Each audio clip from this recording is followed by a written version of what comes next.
Welcome to the Big Bets on Campus podcast. This is the Group of Five Deep Dive. I'm Mike Calabrese, joined as always by Mike Ianello.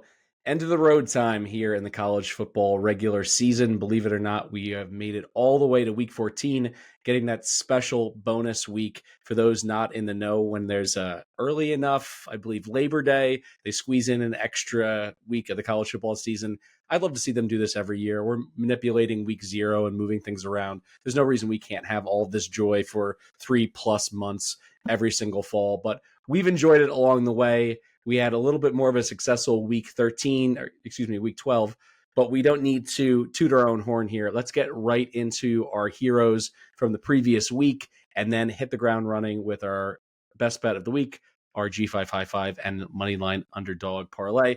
And hopefully, if we are time efficient, because I figure you're probably listening to this, your significant other said, you got to clean up the house. The in-laws are going to be here in 26 hours, and there's just panic coursing through your veins, or you're driving across an absurdly wide state like Pennsylvania. For those not in the Northeast, it's like 5.5 hours. There's no business being that wide. Anyway, if you are stuck Sherpaing around some of your family members and you're listening to us, we'll try to also get in a little playoff talk as well on top of our picks. But Ianello, you can have the floor and then also hit us with your G5 hero from last week. Yeah, you said good week for us. I'll toot our horn a little bit because we need it. We own up and we're bad, so I'd like to give us a little credit. We both had a really good week. I think we each only dropped one game. That Old Dominion one, I was sweating for the sweep, but yeah, it was a good week for us. Yeah, exciting week, sad week. Obviously, the last big week, kind of a weird week. I was looking at this is normally the week we talk about the 5 and 6 G5 teams because it still matters to the G5. You don't really have as many opt-outs other than the 1 or 2 NFL studs, which we haven't really talked about. I don't know how many there are this year. But yeah, it still matters for us. So I think talking about those teams, but it's a weird year. I counted. There's only 7 5 and 6 G5 teams. I feel like there's a lot of like 7 and 4 or then like really bad teams. 2 of the 7 play each other, Eastern Michigan and Western Michigan. So not really an edge there. So yeah, it's kind of an interesting week. We'll see how many of the 6 other teams we touch on. I'll give you a hint. I think I have 3 of them on my card. But yeah, G5 hero of the week. We're going to start with a team that cashed big for me, the Moneyline Underdog. I'm going with Rajee Harris as my G5 hero of the week. 128 yards, 3 touchdowns in East Carolina's 40-28 win over North Texas. He now has 427 yards and 7 touchdowns in the last 4 games since the coaching change. Also, shout out to Blake Harrell. It appears everything reporting he is going to be named the full-time head coach, lose the interim tag after his 4-0 start. But Harris is just a really cool story for the Pirates. He's been at ECU for 5 years. He was first team All-American, not All-American, All AAC, and Rookie of the Year in 2020 as a true freshman. Then he kind of, it was him. He was 1A, Keaton Mitchell was 1B. Then they flipped in 2021. Mitchell kind of became the star. Then Mitchell goes to the NFL. Harris tears his ACL 5 games into 2022. Really struggled to regain his form last year, but he's bounced back nicely this year. 850 yards, 10 touchdowns this season. Really coming on. I actually think he has another year of eligibility, which would put him in reach for the school's all-time rushing record. So I hope he comes back. I love watching him. And he's really, really playing good football right now. So I'm going with Rajee Harris as my G5 hero of the week. I love that one. ECU deserves some love. I'm going to throw some more love their way during one of my picks on the show here. So am I. Now, in the preseason, we welcomed Oregon State and Wazoo with open arms. They were in the college football wilderness, the Pac-2. They needed a place to call their own. We said the G5 has a couple seats at the table. We can squeeze you in. It's a little Thanksgiving week analogy here. Well, I'm going to go with my hero of the week coming from Oregon State. Everett Hayes, the place kicker, bangs home a 55-yard game winner for the Beavs to win the Pac-2 championship over Wazoo. He's also going to be a mechanical engineer. Congrats to him. He's a brainiac. I have lots of love for the engineering schools. One of my favorite schools to party at back in the college days was Lehigh. They were a Beirut, not a beer pong school, for those who know the difference. So I don't know. I love stories like this. Oregon State needed some positivity. They get a kid from the Sacramento area who was West Coast his whole life, goes to Oregon State, had that dream of playing in the Pac-12, 4 or 5 years ago when he was recruited, and now is left with an opportunity as a senior to send them out the right way with their rivalry game against Wazoo, and he connects on that kick. Just couldn't be happier for him in a year that has not gone all that well for Oregon State, if we're being honest. They lost their head coach. They lost most of their talent to the transfer portal. They've been scrappy. They've at least put some effort on film. Maybe some of these kids transfer. Maybe some of them get a look at the next level, professional up in Canada. Who knows? But for one moment when he made that kick, Everett Hayes was the absolute man, and he'll always be remembered for his heroism by Oregon State alums everywhere. So he's my hero of the week. Also, I love the way Washington State's coach handled that with, we're not their buddies. We're not their we're not just roaming the desert together. They're now our biggest rival. Like this is the Pac-12 champion. They're our conference. I love that. They're our conference rival. We want to beat them, and he admitted we would have ditched them as fast as they would have ditched us. So yeah, that was a lot of truth in an era where people are trying to make the right sound clip and play the fence on both sides, or potentially line yourself up for your next job. Not him. He was trying to stoke the flames of a rivalry, and I think college football needs more of that. All right, as my voice goes here, I'm going to kick it to you for our first best bet in Week 14. Good. I'm glad you went to me first because it sounds like I'm stealing your pick. Give me East Carolina plus 1.5. One of those teams we talked about needs a win for a bowl game. East Carolina, they're rolling right now. I mentioned it. They fired Mike Houston on October 20th, and they are now 4-0 under Blake Harrell.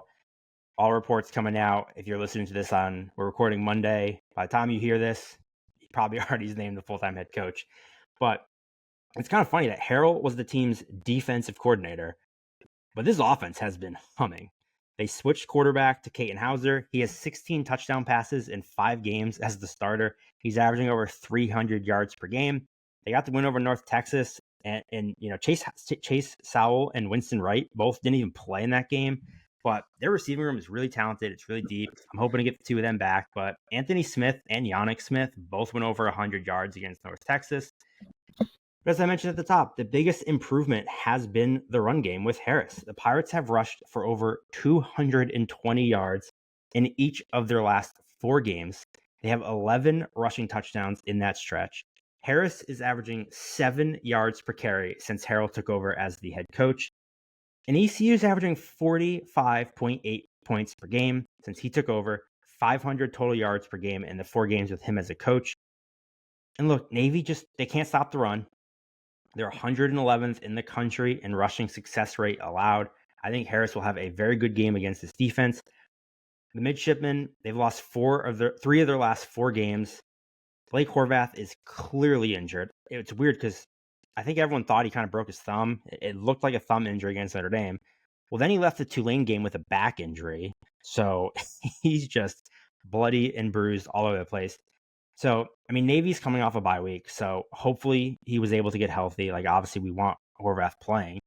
But obviously coming off a bye is advantageous for Navy. I'm still just not sure how much they care about this game. You never really have to worry about, you kind of always know the service academies will be ready to play. But they started the year 6-0. They were getting talked about for, it's going to be Army versus Navy for the playoff. And, they were getting a champion title game versus an Army and possible playoff berth. Now that their season's kind of slipped away, Army's going to the title game and they're not. At this point, the only thing they have really to look forward to is that Army game in 2 weeks. So I'm not sure how much, Navy's going to be ready. And again, their defense I have a lot of concerns about the defense. I don't know how healthy Horvath is. And the Pirates are absolutely rolling. I think they're going to run the ball. I like what I've seen from the passing game when Hauser's not throwing picks. So, yeah, give me the Pirates. I believe they are plus 1.5. Basically, all my bets this week are pick'ems. So, give me ECU plus 1.5 on Friday night. Yeah, this is a pick in my G5 high five. I agree with all the points you're laying down there. Navy's been humbled 3 times in the past month. 6 turnovers in the blowout loss against Notre Dame. 10 points scored against Rice, and then shut out at home by Tulane. And I agree. They've already hit bowl eligibility. They have the Army-Navy game on the horizon to look forward to in mid-December. Winning this is borderline meaningless, which is not great considering the tailspin that they have been in. And ECU, you hit the points with Kaiten Hauser, how well he's played. My only concern is that he's also thrown 7 interceptions since October 19th. He does that. And that's what this handicap is all about. you already basically mitigate those fears with this Navy defense, which is 96th in pass rush, 89th in havoc. Because when you look at him, he's averaging close to 2.5 turnover worthy plays per game as the starter. He can lose you a game with his decision making, but his turnover rate comes when he's pressured. When you look at what he's dealt with since the Army game this season for ECU, he's been pressured on an average of 8 dropbacks per game. Navy is not going to pressure him that much, and the run game is going to allow them to take the ball out of his hands, fewer turnover opportunities. So I am with you there. I think ECU is the right side here. I also thought about making it my best bet, but I like the continuity between best bet and the G555. I also want to add too, like we mentioned Blake Harrell, 4-0 under him. It's clear they love him. It's clear they love playing for him. They have come out with their hair on fire since he's been named the interim. And I think they're going to be excited if reports are that Wednesday, he's going to be officially introduced as the next head coach. You get your guy as the coach on Wednesday and you get to come out and play at home on Friday night. I think ECU is going to be fired up for this game. So like I said, give me the Pirates. I think they're going to be really basically celebrating Harold being named their coach and play hard for him. From 2 AAC teams already locked into bowl eligibility to some Mountain West teams that need some help. Hawaii is, absolutely desperate. They'd have to get to their 5th win and then get in on an academic, progression or, some kind of tiebreaker. New Mexico, though, sitting at 5-6. I'll lay the 2.5 under that key number of a field goal. Bowl eligibility is right there for former G5 Hero of the Week, Devin Dampier. He just went over 1,000 yards rushing for the season, and they're upset at Wazoo. They get a nice bye week to enjoy the whole thing. The fans stormed the field in Albuquerque for the first time in forever. It was a special moment, but getting to a bowl, in my opinion, would be even better for this team. Bronco Mendenhall has them all rowing in the right direction as they head out to the Big Island here. Hawaii, meanwhile, they just got bombed on the mainland, 55-10 by Utah State. No confidence whatsoever in their quarterback room. Doesn't matter who they put out there. Their QBs threw 5 interceptions against an awful Aggie defense there. And yes, New Mexico, we know this, the Lobos can't play much defense on their own, and they haven't been gifted turnovers the whole season. And really since the opener, it's been just abysmal in terms of them being able to take the ball away. Just 10 takeaways on the entire season.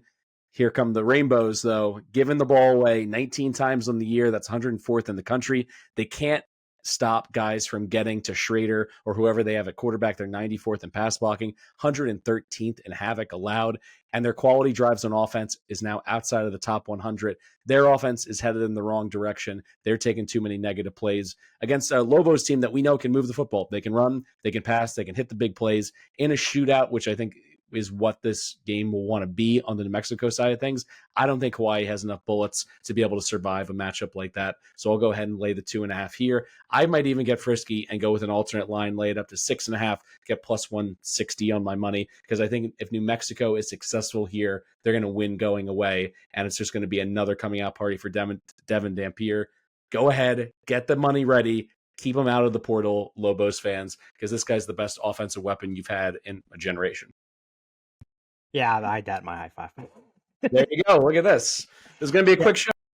Yeah, just, first of all, you have to close out the regular season by betting the final regular season game of the year, 11 o'clock p.m. on the island, last game of the year. Have to ride with the Lobos to close out the year. And yeah, I mean, this is another perfect case. Your Broncos boys, 5-6, win here. First bowl game since 2016. I promise you, of all the teams that need a win to get to a bowl, they want it the most. Bronco will have them ready. They know how long it's been since they've made a bowl.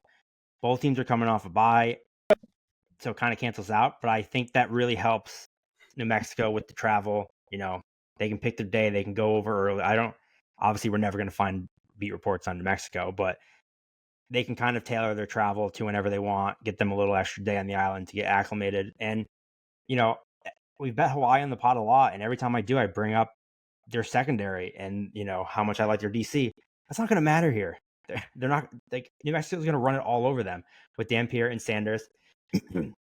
Hawaii has allowed 4.5 yards per carry this season. And, you didn't even mention the mobile quarterbacks that Hawaii has played and struggled against.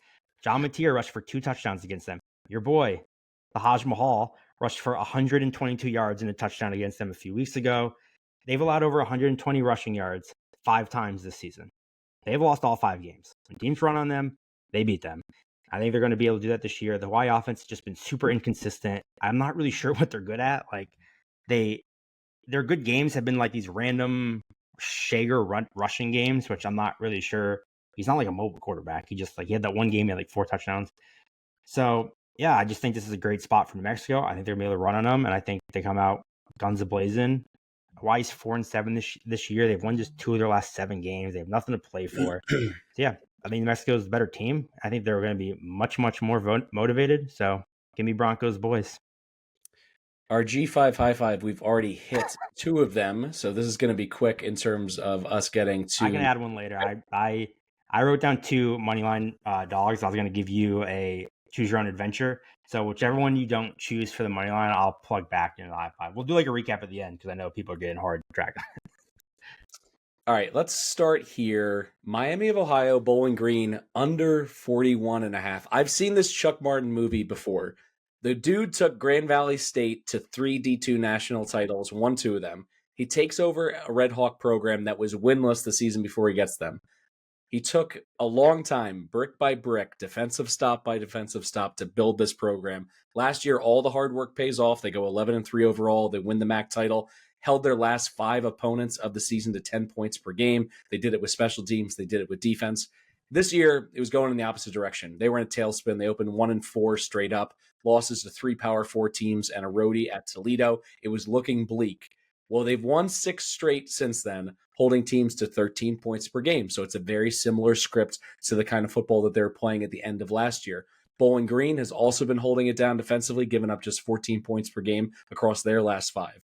Now, the difference here is the Falcons' offense has been good, but it's been methodical. Mid-50s in explosiveness in terms of multiple metrics there. 19th in quality drives. So they're not necessarily scoring in big chunk plays, but they're getting those third down conversions. They're moving the sticks, and they're scoring when they get opportunities there.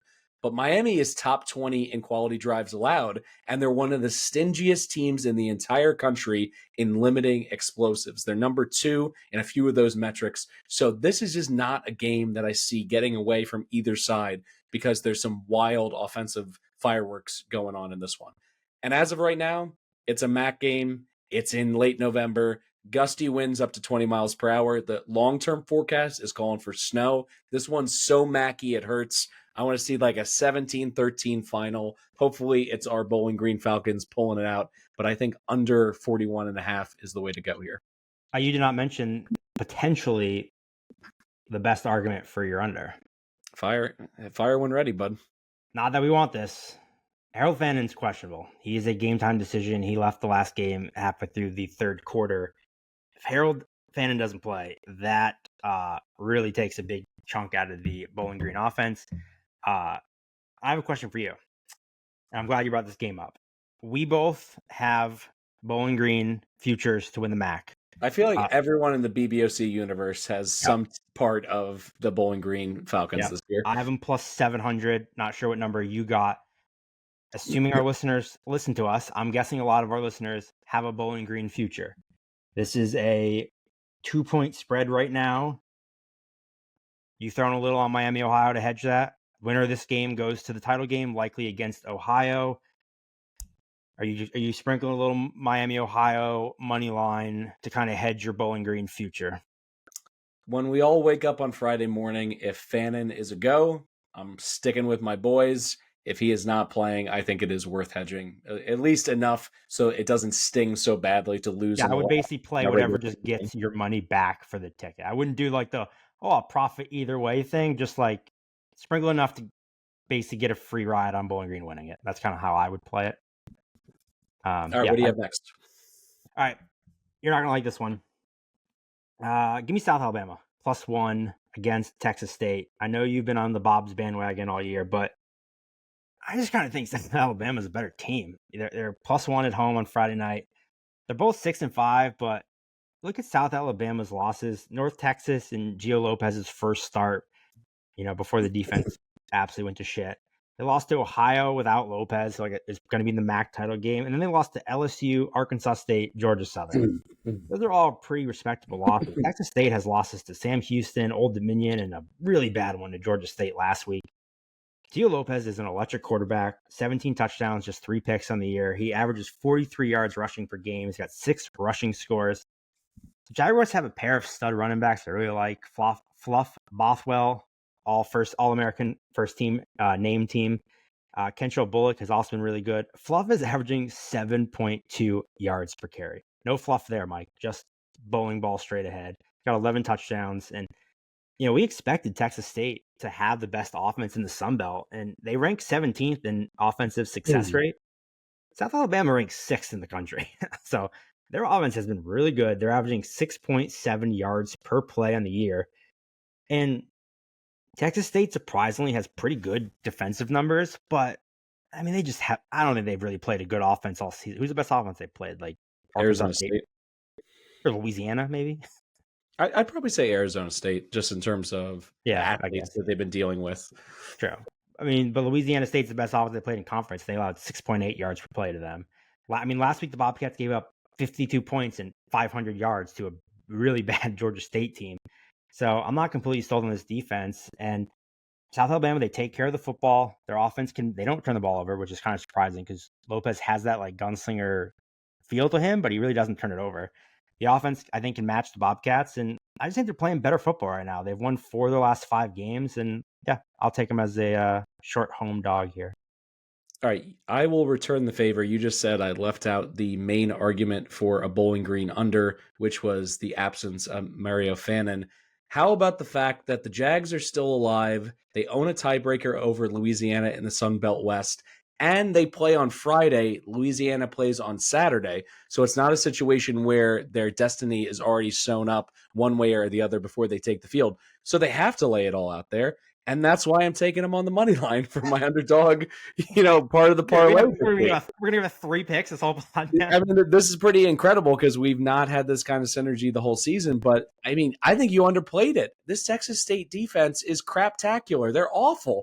They just gave up 507 total yards. Like really good numbers, though. Their metrics are like good. I don't get it. 109th in coverage, 94th in tackling, 80th in big plays allowed. And that checks out because they just gave up 52 points to Georgia State, who, by the way, if you combine their 3 games before that, they just got to that number. They did it all in one game against the Bobs.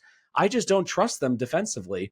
And the thing about it is they live and die defensively with their pass rush. When they get to the quarterback, when they create negative plays, when they create havoc, this defense can go like a stretch, a half quarter, a full quarter maybe, and look pretty decent. But South Alabama is 37th in pass blocking. That's 3rd in the Sun Belt. And in his last 4 starts, Gio Lopez has taken just 2 sacks. I love the Jags in this one. The time has come for me to turn my back on the Bobcats of San Marcos, and that time is now. So I'm going to go ahead and lock that in. All right. Do you have any others in the G555, or is this down to my last one? No, I had you have 3 this week. I have 2. My 2 were South Alabama and New Mexico. But I got one more. Then I can fill this in. All right. I say I have 2 moneyline dogs, so I'll plug one of them into the high 5 if you want. Well, actually, let me see if I can sell you on this first before we have to put in some bonus picks. How about Fresno plus 10 at UCLA? That was not their pick. Of course it was. So the thing I care about most at this point in the season is who are you today? I don't care who you were in August. I don't care who you were in September. Who are you in late November? Fresno went 15 rounds with Wazoo in a loss. They got quality wins over San Jose and Colorado State in the past month. This game matters to the Fresno kids who dreamed of being recruited by UCLA, playing in the Pac-12. Now the Pac-12's into the Big Ten, whatever. They wanted to play for a Power 4 program and get an opportunity to play in a major market. These kids got overlooked. That obviously burns for them, and I think it gets extra motivational in a spot like this up against a UCLA team. Who have they been lately? An offense that's sputtering, scoring 17 points per game across their last 3. They're coming off a rivalry loss against USC in the crosstown rivalry there. They blew a shot at bowl eligibility with that loss to the Trojans. This staff is doing multiple things right now. None of it is getting prepared for Fresno. They're looking into the portal. They're looking at their high school recruits. They're thinking about, am I going to get fired? Do I need to move the family again? If you're the head coach, do I bring in a new offensive coordinator, defensive coordinator? Like, am I starting to make those phone calls with agents and the AD? All of this, NIL fundraising, all of this is year 2 stuff in this program rebuild for UCLA. None of it is Fresno.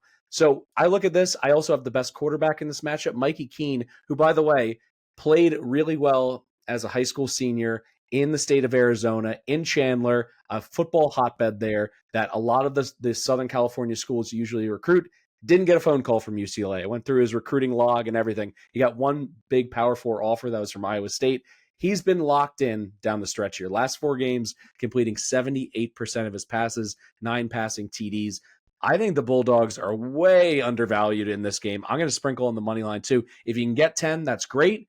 Any number above 7, 7.5, also a good way to look at it. But the fact that they're going off at plus 300, plus 325 in a spot like this for UCLA, for who, for what? Why are you playing this game at this point, Bruins? It's a weird scheduling spot to begin with, right after the USC game. Give me the Bulldogs. Any team, anywhere, anytime. Dude, our brain. Verbal Spider-Man meme. I had Fresno plus 300 as my moneyline dog of the week. Why does UCLA care about this game? They have had a brutal start in the Big Ten. They are 4-7. They just lost to their rivals, USC. Now they have to play a Mountain West team. And, you mentioned the Fresno motivation of, these kids wanting to be recruited, wanted to play for UCLA. The UCLA players, they wanted to play for Chip Kelly. They wanted to play in the Pac-12. Now they're playing, for new coach in a new conference. They're playing Nebraska and Iowa, and they want to play on the West Coast. That's what they signed up for. And I think you mentioned, I think these kids are checked out. I think they're going to be starting to look at other options. And this is always kind of Fresno State's Super Bowl. We've seen it in the past few years. They do a very good job of scheduling these Power 5 West Coast teams, and they get up for them. We saw it with Haener all the time. They've beaten UCLA in each of the last 2 games they've played them, both on the road. They went into Bruin State. I forget what it's called, the Rose Bowl, right? They went to the Rose Bowl and won twice already. They beat Arizona State last year. They lost by 3 to Oregon State in 2022. They lost by 7 to Oregon in 21. That was the game Haener broke every bone in his body and almost dragged them to a win. And then they beat UCLA 2 weeks later that year. So we've seen them get up in these spots, play for them. You mentioned Mikey Keene. Fresno can't run the ball, but Keene's been solid. They have talented receivers in Magdalena and Jalen Moss. And UCLA ranks 122nd in the country in pass success rate allowed. Fresno should be able to pass on them. And then on the flip side of the ball, UCLA cannot run the ball. They are 132nd in the country in rushing success.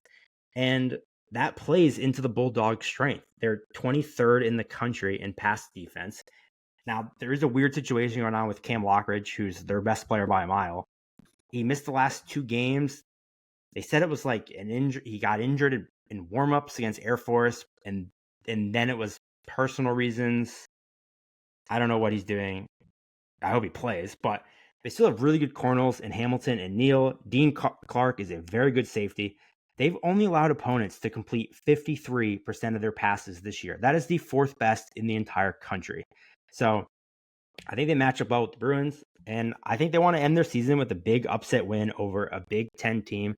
You mentioned it. Most of these kids probably dream to go to UCLA. Now they get a chance to go into their house and beat them in the Rose Bowl, and I think most of these Bruins just want the year to be over with. So I have them plus 300 on the money line as my money line underdog.